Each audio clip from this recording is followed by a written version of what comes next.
let's just jump right into Social Security. I think it's one of the biggest and most important decisions that people have to make.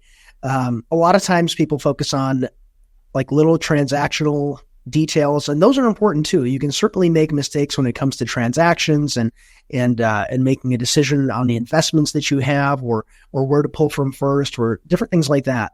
But I don't think any of those things, I think they all kind of pale in comparison to the importance of getting Social Security right. It's not just a decision. It's not just a transaction.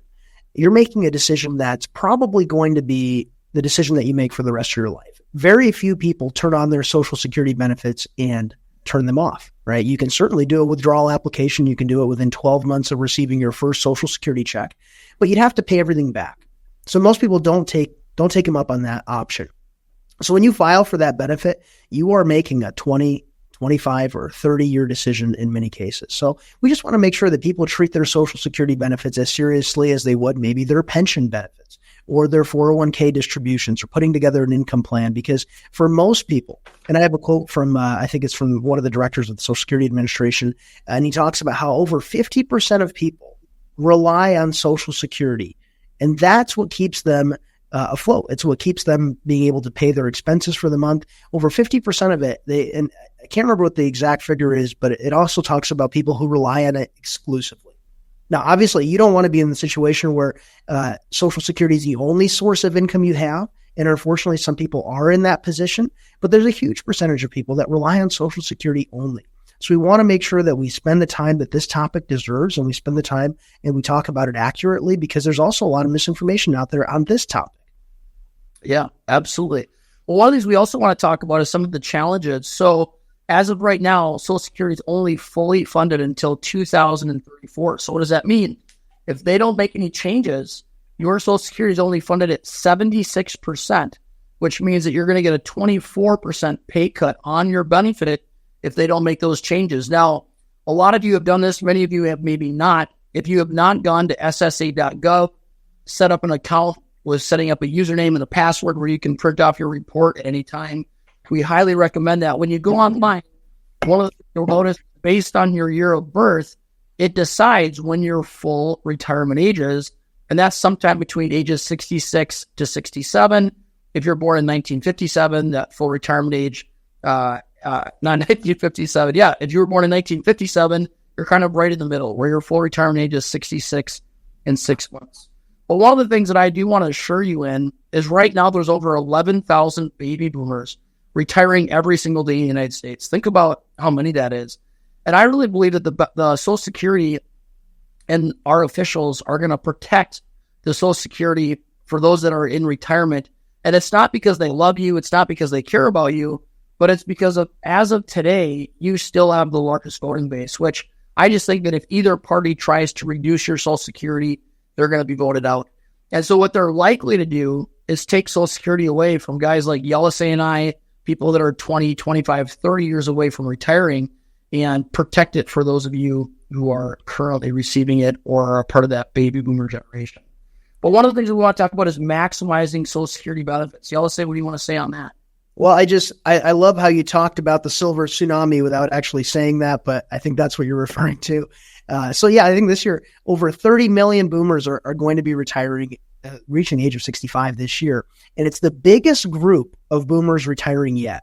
So, I mean, when it comes to Social Security, it's really simple. We have a Social Security trust fund, and that fund is basically made up of people who are paying in, and it's depleted based on people who are collecting.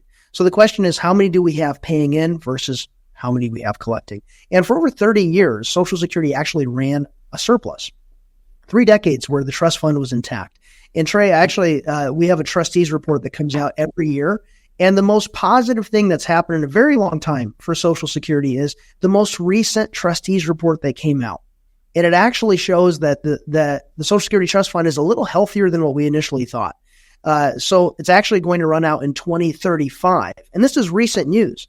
I think Ryan mentioned it just 2 weeks ago for the first time. So it's actually running out in 2035. And then it's actually a little bit healthier too in terms of the percentage of benefits that we're going to be able to maintain after 2035. It jumped up from 76 to 83%. That's really good news, especially for folks that are relying on it, right? Taking a huge pay cut And I mean, the 2035, that's 11 years from now. In 11 years, imagine knowing that, hey, whatever you're receiving from Social Security, you're going to get a 20% pay cut. That's not very positive news. Now, for many of our clients, of course, we help them. We whenever we're doing planning, income planning, retirement planning, whenever we're putting together our projections, we take that into account, just like we would your RMDs, just like we would potential inheritance. We want to make sure that whenever we're making decisions or whenever we're making projections, we're taking into account all of these factors because they're all important. Right. Well, one of the big questions that you and I get often is, Trey, Yelisey, do I start my benefit as soon as I retire, or do I delay it? One of the things that most experts recommend is delaying your benefit as long as you can. And that's for 3 reasons. Number one, there's a guaranteed income of growth, right? So if you look from age 62 to 66, it gets a guaranteed 6.25% a year. From age 66 to 70, your benefit's growing at a guaranteed 8%. The second reason is it has a cost of living increase. We call that the COLA. The 10-year average on the COLA is 2.75%. And while you may say, hey, that's not keeping up with inflation, and it may not be, it is helping fight inflation, which is significant if you look at those that have private pensions that maybe when they retire, it's $1,000 a month or $2,000 or $3,000 or $5,000, but in 5 years and 10 years and 20 years, that doesn't have the same buying power.